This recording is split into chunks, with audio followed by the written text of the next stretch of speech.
Hey everyone, I'm Toni Land, and welcome back to Unlocking Knowledge, where we are currently reading The Mandate for Leadership, The Conservative Promise, Project 2025.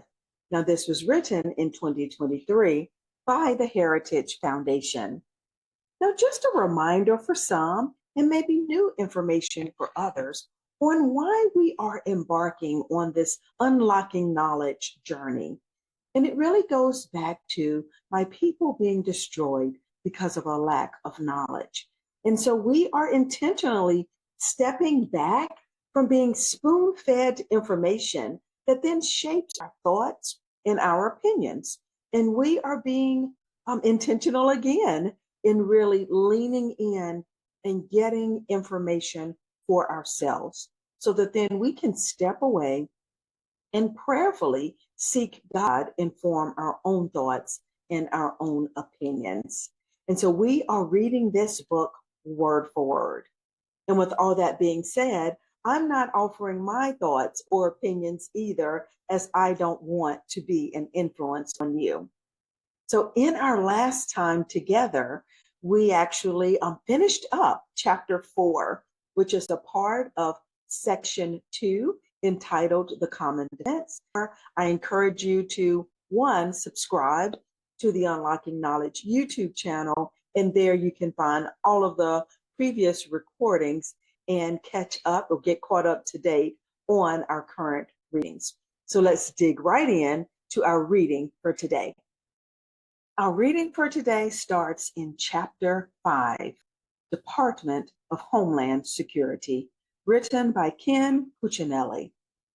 Primary recommendation. Our primary recommendation is that the President pursue legislation to dismantle the Department of Homeland Security, DHS. After 20 years, it has not gelled into one DHS.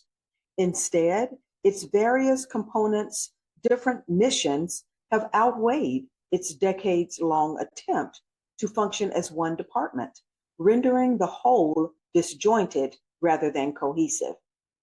Breaking up the department, along with its mission lines, would facilitate mission focus and provide opportunities to reduce overhead and achieve more limited government. In lieu of a status quo DHS, we recommend that bullet, U.S. Customs and Border Protection, CBP, be combined with Immigration and Customs Enforcement, ICE, U.S. Citizenship and Immigration Services, USCIS, the Department of Health and Human Services, HHS, Office of Refugee Resettlement, ORR, and the Department of Justice, DOJ, Executive Office for Immigration Review, EOIR, and Office of Immigration Litigation, OIL, into a standalone border and immigration agency at the cabinet level, more than 1,000 employees, making it the third largest department measured by manpower. Bullet, the Cybersecurity and Infrastructure Security Agency, CISA, be moved into the Department of Transportation. Bullet, the Federal Emergency Management Agency, FEMA, be moved to the Department of the Interior, or if combined with CISA, into the Department of Transportation. The next bullet, the U.S. Coast Guard, USCG, be moved to DOJ, and in time of full-scale war, i.e. threatening the homeland, to the Department of Defense, DoD. Alternatively, USCG should be moved to DoD for all purposes. The next bullet, the U.S. Secret Service, USSS, be divided in two, with the protective element moved to DOJ and the financial enforcement element moved to the Department of Treasury. The next bullet, the Transportation Security Administration, TSA, be privatized. And the final bullet, the Science and Technology Directorate, S&T, be moved to DOD, and the Office of Countering Weapons of Mass Destruction be moved to the FBI. All of the remaining supporting components could be dismantled because their functions already exist in the moving components as well as the receiving departments. Cutting these costs would save the American taxpayers significant sums.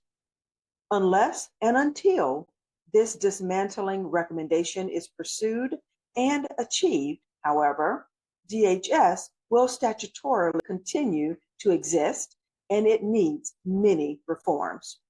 Accordingly, we now turn to recommended changes in DHS as it exists now.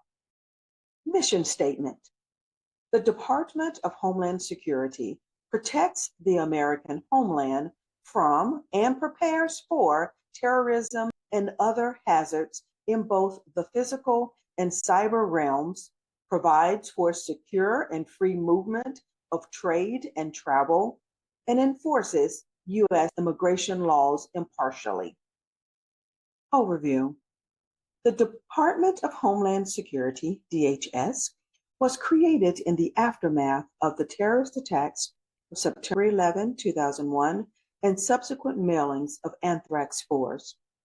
The Homeland Security Act of 2002, which created the department, states that DHS's primary mission is to prevent terrorist attacks within the U.S., reduce the nation's vulnerability to terrorism, minimize the damage from, and assist in the recovery from any terrorist attacks, prepare and respond to natural and man-made crises and emergencies, and monitor connections between illegal drug trafficking and terrorism, coordinate efforts to sever such connections, and interdict illegal drug trafficking.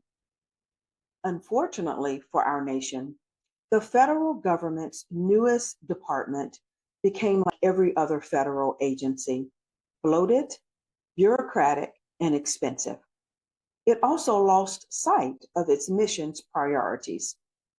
DHS has also suffered from the left's wokeness and weaponization against Americans whom the left perceives as its political opponents. To truly secure the homeland, a conservative administration needs to return the department to the right mission, the right size, and the right budget. This would include reorganizing the department and shifting significant resources away from several supporting components to the essential operational components. Prioritizing border security and immigration enforcement, including detention and deportation, is critical if we are to regain control of the border, repair the historic damage done by the Biden administration, return to a lawful and orderly immigration system, and protect the homeland from terrorism and public safety threats. This also includes consolidating the pieces of the fragmented immigration system into one agency to fulfill the mission more efficiently. The Cybersecurity and Infrastructure Security Agency, CISA, is a DHS component that the left has weaponized to censor speech and affect elections at the expense of securing the cyber domain and critical infrastructure which are threatened daily. A conservative administration should return CISA to its statutory and important but narrow mission. The bloated DHS bureaucracy and budget, along with the wrong priorities, provide real opportunities for a conservative administration to cut billions in spending and limit government's role in Americans' lives. These opportunities include privatizing TSA screening and the Federal Emergency Management Agency, FEMA, National Flood Insurance Program, reforming FEMA emergency spending to shift the majority of preparedness and response cost to states and localities instead of the federal government, eliminating most of DHS's grant programs and removing all unions in the Department for National Security purposes.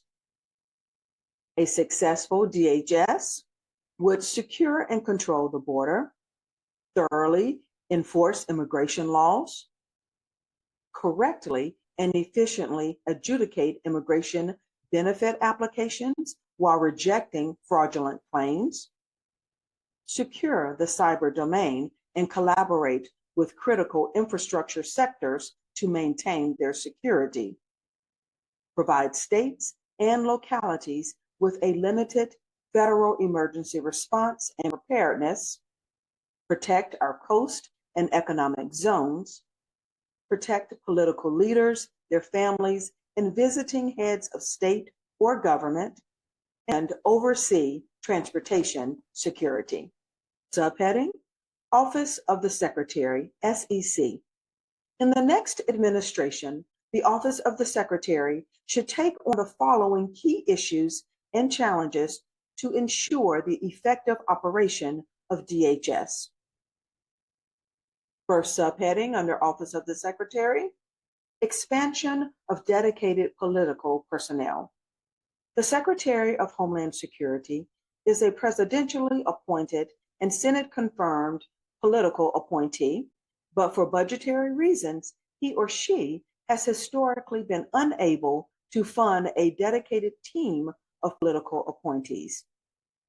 A first step for the Secretary to improve front office functions is to have his or her own dedicated team of political appointees selected and vetted by the Office of Presidential Personnel, which is not reliant on detailees from other parts of the department to ensure the completion of the next president's agenda. The next subheading under Office of the Secretary, an aggressive approach to Senate-confirmed leadership positions. While Senate confirmation is a constitutionally necessary requirement for appointing agency leadership, the next administration may need to take a novel approach to the confirmations process to ensure an adequate and rapid transition. For example, the next administration arguably should place its nominees for key positions into similar positions as actings, for example, putting in a person to serve as the senior official performing the duties of the commissioner of CBP while that person is going through the confirmation process to direct, ICE, or become the secretary. This approach would both guarantee implementation of the day one agenda and equip the department for potential emergency situations while honoring the confirmation requirement. The department should also look to remove lower level, but nevertheless important positions that currently require Senate confirmation from the confirmation requirement.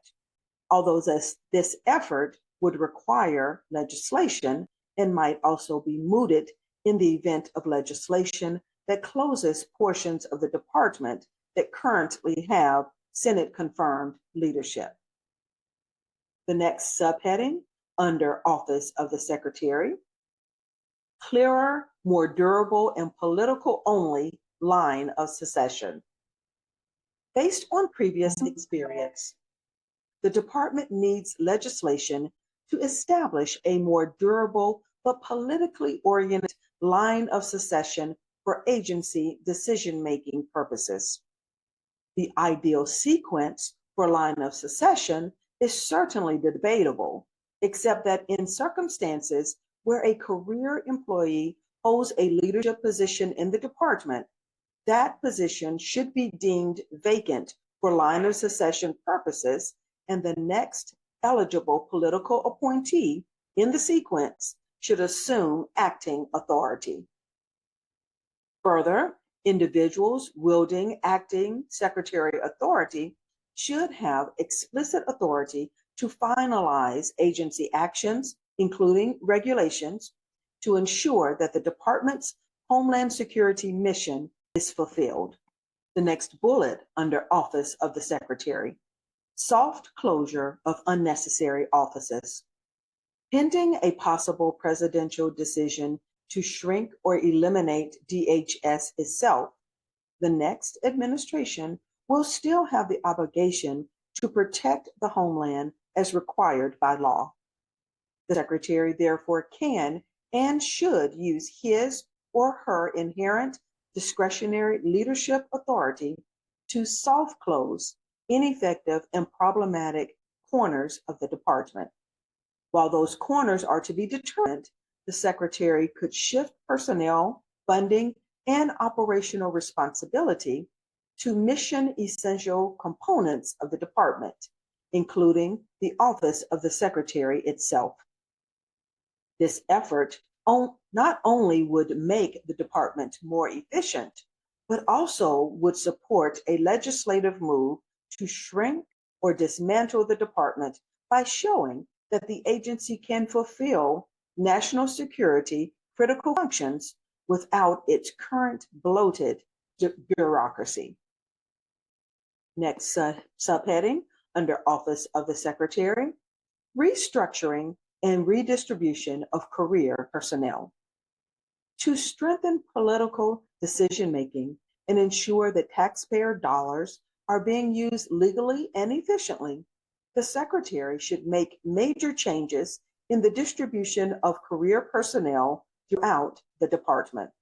For example, personnel from parts of the department undergoing soft closure could be redistributed to what will be workload-intensive corners of the department, including national security, critical, and transparency functions. All personnel with law enforcement capability should be removed immediately from office billets and deployed to field billets to maximize law enforcement capacity. The next subheading on the Office of the Secretary: compliance for grants and other federal funding. The next administration should take steps to restore lawfulness and integrity to the department's massive regimen of federal grants programs, most of which are managed and distributed by the Federal Emergency Management Agency. The Secretary should direct FEMA to ensure that all FEMA-issued grant funding for states, localities, and private organizations is going to recipients who are lawful actors, can demonstrate that they are in compliance with federal law, and can show that their mission and actions support the broader Homeland Security mission. All applicants and potential recipients of such grant funding should be required to meet certain preconditions for eligibility, except for receipt of post-disaster or non-humanitarian funding, or should simply be considered ineligible for funding. Such preconditions should include at least the following: certification by applicants that they comply with all aspects of federal immigration laws, including the honoring of all immigration detainers. Second bullet, certification by applicants that they are both registered with E-Verify and using E-Verify in a transparent and non-evasive manner. For states and localities, that would include certification that all components of that government and not just the applicant agency are registered with and use E-Verify. And the last bullet, if the applicant is a state or locality, commitment by that state or locality to total information sharing in the context of both federal law enforcement and immigration enforcement. This would include access to Department of Motor Vehicles and voter registration databases. In our last subheading under Office of the Secretary, non-use of discretionary guest worker visa authorities. To stop facilitating the availability of cheap foreign labor in order to support American workers, particularly poor and middle-class American workers, and follow congressional intent, the Secretary should explicitly cease using at least 2 discretionary authorities as part of his or her broader effort to support American workers. Bullet 1. The Secretary should make it clear that he or she will not use the Secretary's existing discretionary authority to increase the number of H-2B seasonal non-agricultural visas above the statutorily set cap. And bullet 2, the Secretary should not issue any regulations in support of the H-2 eligible country list, the effect of which would prevent favoring certain foreign nationals seeking an H-2 guest worker visa based simply on their nationality. And a subheading under the non-use of discretionary guest worker visa authorities, restoration of honesty and transparency. The Secretary should use his or her inherent authority as leader of the department to follow up with congressional and other partners to disclose information and provide the transparency that has been obstructed during the Biden administration. The Secretary should proceed from the assumption that congressional inquiries and public information requests were unfulfilled and then seek to fulfill them. And that second subheading under the non-use of discretionary guest worker visa authorities, replacement of the entire Homeland Security Advisory Committee. The Secretary should plan to quickly remove all current members of the Homeland Security Advisory Committee and replace them as quickly as feasible. Next subheading, U.S. Customs and Border Protection, CBP. If all immigration agencies are not merged, including USCIS and ORR, then an appropriate third alternative would be to consolidate ICE and CBP to form a combined Border Security and Immigration Agency, BSIA. This would integrate critical interdiction enforcement and investigative resources, enhancing coordination and refocusing collective efforts on the vast and complex cross-border threats impacting our nation's health, safety, and national security. It would also simultaneously add efficiencies to our nation's capacity to facilitate lawful trade and travel.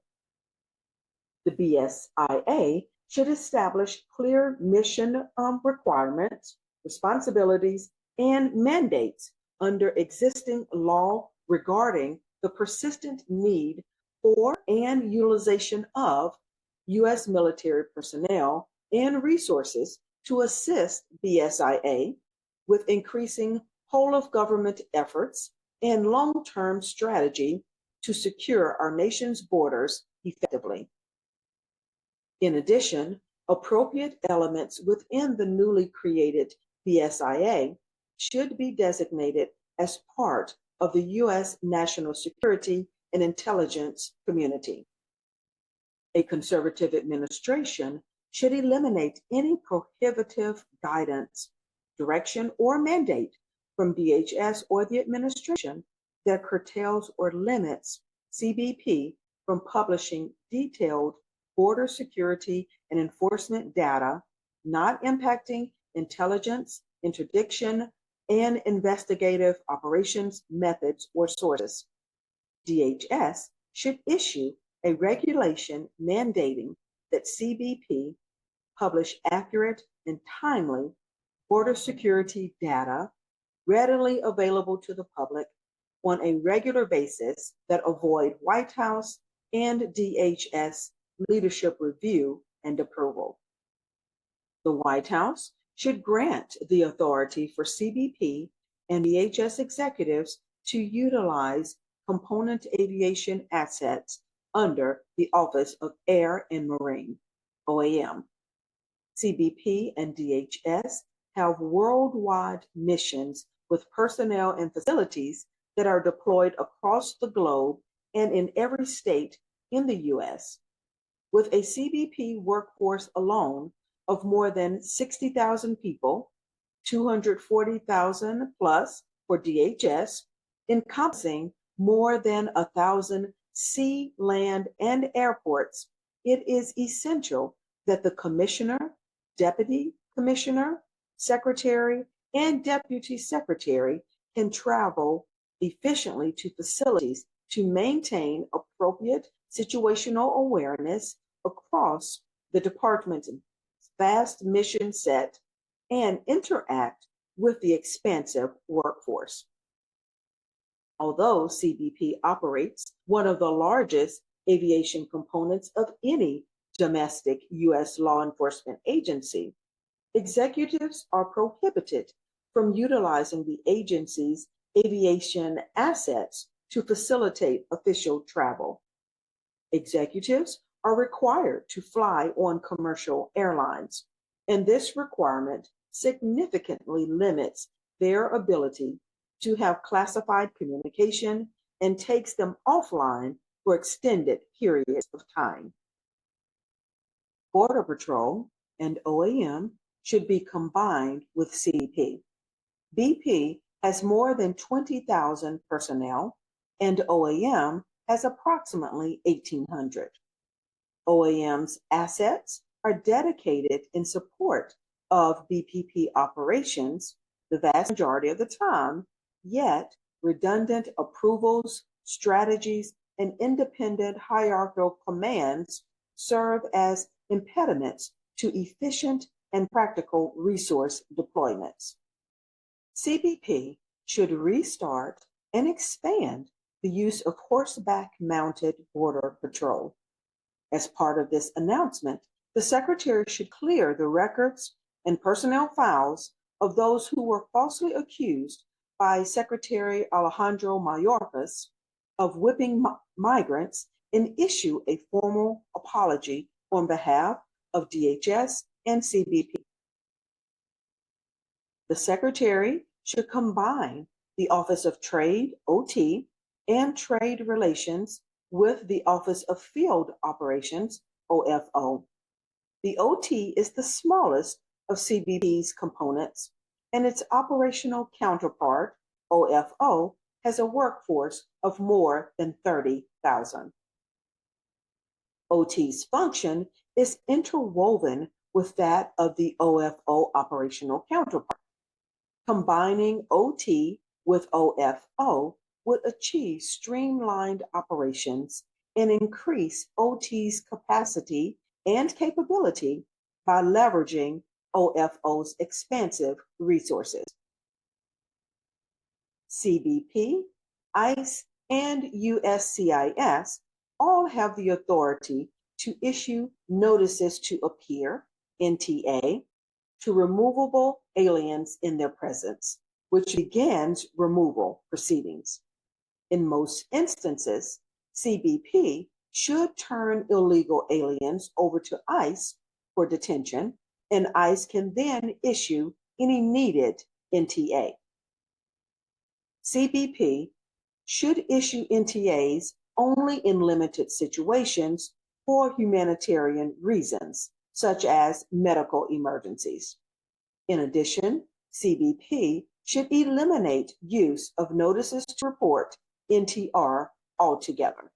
CBP's established national standards of transport, escort, detention, and search, TEDS, have been widely interpreted and expanded by lower courts. This has resulted in unrealistic and differing detention standards for CBP facilities based on the jurisdiction within which they fall, negatively impacting operations. ICE has suffered similarly. A single nationwide detention standard should be codified that prevents individual states from mandating that federal government agencies adhere to widely expansive and ever-changing sets of standards. Such standards should allow the flexibility to use large numbers of temporary facilities, such as tents. The annual cost associated with establishing and maintaining temporary facilities to address the flow of illegal immigration and associated care, transportation, and processing are prohibitive, and CBP's budget is inadequate. CBP is forced to forego critical mission essential endeavors to fund the additional associated cost. Often, this requires the reprogramming of funding at the DHS level, which has a negative impact on other DHS components' operations. This predictable cost that has to be paid from existing CBP and DHS funding levels reduces CBP's operational readiness and ability to accomplish its diverse and critical missions to protect the American people. The next president should request a realistic budget that fully pays for these costs. Increased funding is needed for BP to hire additional support personnel, which would relieve uniformed BP agents from administrative duties associated with processing aliens and allow them to return to their national security mission. Congress should increase funding for facility upgrades at strategic land ports of entry, POEs, including expanding state-of-the-art technology such as non-intrusive inspection equipment. Today, the cartels exploit the aging facilities and lack of adequate technology to smuggle illicit drugs, contraband, and more successfully through our nation's POEs. So that finishes us up for today with part 1 of chapter 5, and we should be able to finish up this chapter in our next session. So thank you for hanging in there, and more importantly, thank you for leaning in to Unlocking Knowledge, where we are looking to gain knowledge to prayerfully seek God, inform our own thoughts and our own opinions. Remember, my people are destroyed because of a lack of knowledge. So today and every day, let's get some knowledge.